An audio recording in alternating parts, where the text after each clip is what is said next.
How do I make a call using the TextMe app on iOS?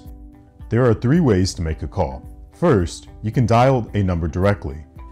From the Calls tab, tap on the dialer icon in the top right. Then dial any number of your choosing. Remember to dial plus country code for an international number, or tap the flag to choose the country you want to call. Then simply tap the dial icon. The second way to make a call is calling directly from an existing conversation. From the Inbox tab, select an existing conversation, then tap the call icon in the top right.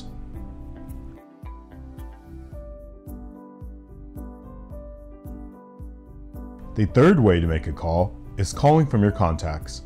From the Inbox tab, select the Contacts icon in the top left. Then select the contact you would like to call.